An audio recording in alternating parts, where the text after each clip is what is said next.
Hello, shout out everyone from Garrison, Turkey. So, ito na naman kami ngayon sa park. Pinahalaro namin si Mart at si Lara. Kasi araw-araw nasa bahay lang kami, nakaka-board ang buhay dito sa Turkey na walang kamag-anak, walang kaibigan, walang kasama sa buhay. Ang hirap talagang mag-isa. Nandito pala yung aking asawa. Hindi ko natulayan yung buhok kasi gwapo naman kahit naputi ang buhok. Mag-hi ka. Bilisan mo. Mag-hi ka. Bilisan mo. Mag-hi ka. Live tayo. Ay, ang bilis lumaki ng kahoy. O, unang punta namin dito dati maliit lang yan. Ganyan lang siya. Ngayon tinan mo sobrang laki na oh. Nakita niyo si Lara at saka si Mert. Ganyan ang buhay namin dito. Mga gantong oras, magandang panahon.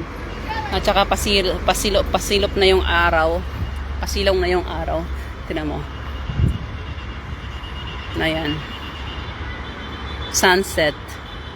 Sun is sitting down. Nandito kami sa Jumhuriyet Park.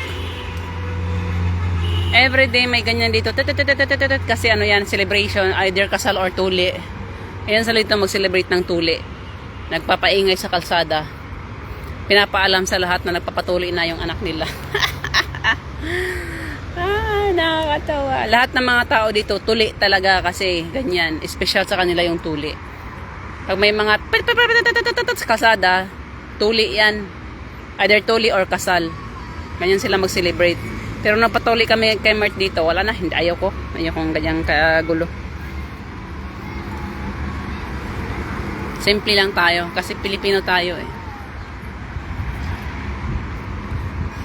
So malamig na ang hangin, masarap na sa balat.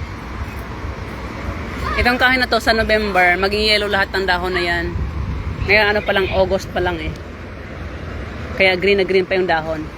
Pero sa November yan, yellow na lahat yan at magkahulog-hulog na lahat yan. Ayan si Lara. Mart, nasaan ka? Sige lang, maglaro lang kayo. Maganda ang view dito sa sunset. Huy!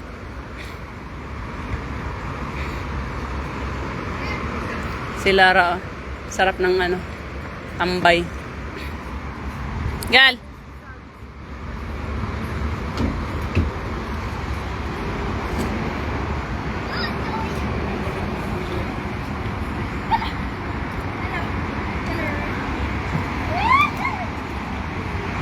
Basura na itapang masurahan. So that's it for today's video. Thank you for watching and please follow our page. This is me, Mert. Signing out.